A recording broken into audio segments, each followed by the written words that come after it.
जय हिंद, वंदे मातरम। प्रिय साथियों, आज के इस एपिसोड में हम आपको बताएंगे कि 17 दिसंबर 1928 को सैंडर्स को राजगुरु और भगत सिंह ने गोली क्यों मारी, लाला लाजपत राय जी की मृत्यु कैसे हुई, साइमन कमीशन क्या है, क्यों इसका विरोध हुआ।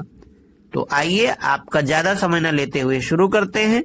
मैं आपका चिर परिचित दोस्त डॉक्टर प्रदीप आपके अपने YouTube चैनल डॉक्टर प्रदीप पे आपका हार्दिक स्वागत करता हूं। उम्मीद करता हूं आप लोग अच्छे होंगे, सेहतमंद होंगे। साथियों, चैनल को सब्सक्राइब नहीं किया तो कर लीजिए ताकि ऐसी ही वीडियो आपको समय समय पर मिलती रहे। सबसे पहले इसको समझने के लिए आपको समझना पड़ेगा साइमन कमीशन को।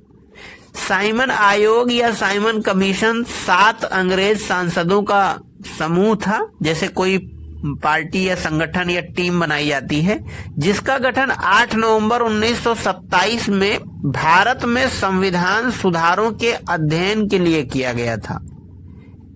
इसका नाम साइमन कमीशन इसलिए रखा गया क्योंकि ये जो टीम बनाई गई थी, इसके जो अध्यक्ष थे वो थे जॉन साइमन। तो जॉन साइमन के नाम पर इसका नाम साइमन कमीशन रखा गया। अब इसका विरोध इसलिए हुआ क्योंकि इस कमीशन के सभी सदस्य अंग्रेज थे, जो भारतीयों का बहुत बड़ा अपमान था। अब आप बताइए, अगर भारत की कोई बात है, उसका अध्ययन करना है, उसमें भारत के लोग रहेंगे ही नहीं। अगर सब अंग्रेज ही रहेंगे तब तो वो जैसा चाहेंगे वैसा लिख के भेज देंगे आगे। इसलिए इसका विरोध हुआ। आपको पता होगा, गांधी जी का असहयोग आंदोलन, जो चौरी चौरा वाली जब घटना हो गई थी, तो गांधी जी ने इसे वापस ले लिया था, असहयोग आंदोलन को। जब इस आंदोलन को वापस ले लिया गया था तो आजादी की लड़ाई में एक ठहराव सा आ गया था। लेकिन जब ये साइमन कमीशन आया तो एक बार फिर से हिंदुस्तानियों के खून में उबाल आया, फिर से जोश आया, क्रांति आया, और फिर से जो क्रांतिकारी थे वो उग्र हो गए और आजादी की लड़ाई में भाग लेने लगे। अब जिसके नाम पर यह कमीशन बना था, साइमन कमीशन, वो भारत आया। 3 फरवरी 1928 को साइमन कमीशन भारत पहुंचा। साइमन कोलकाता, लाहौर, लखनऊ, विजयवाड़ा और पुणे सहित जहां जहां भी पहुंचा उसे जबरदस्त विरोध का सामना करना पड़ा और लोगों ने उसे काले झंडे दिखाए।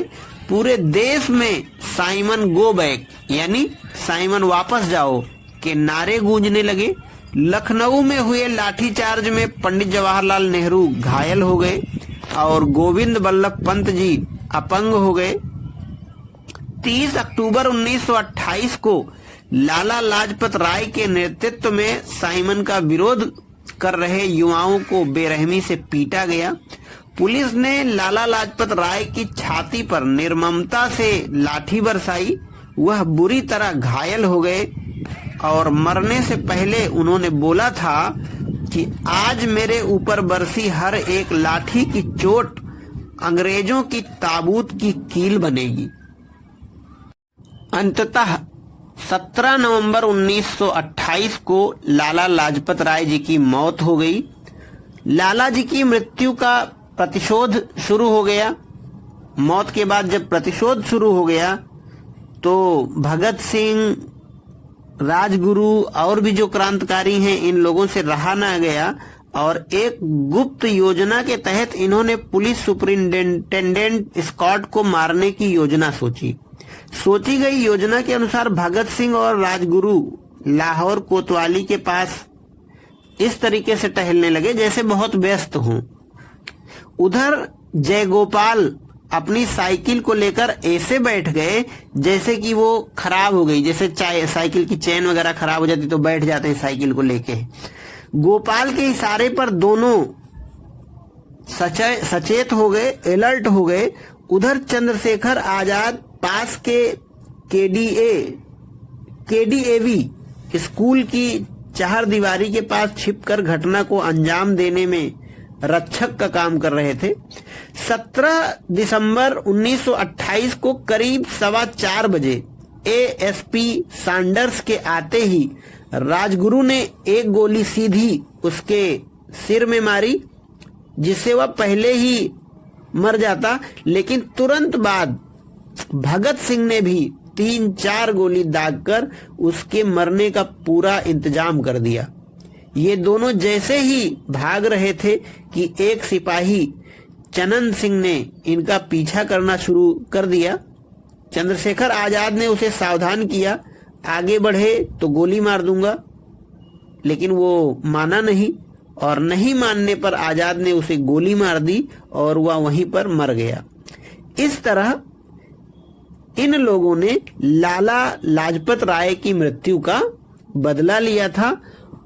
इसीलिए हम लोग 17 दिसंबर को आज भी याद करते हैं, इन शहीदों को नमन करते हैं जिन्होंने हमारे देश की आजादी के लिए अपने प्राणों की बाजी लगा दी। ये वीडियो कैसा लगा आप हमें कमेंट करके बताइएगा।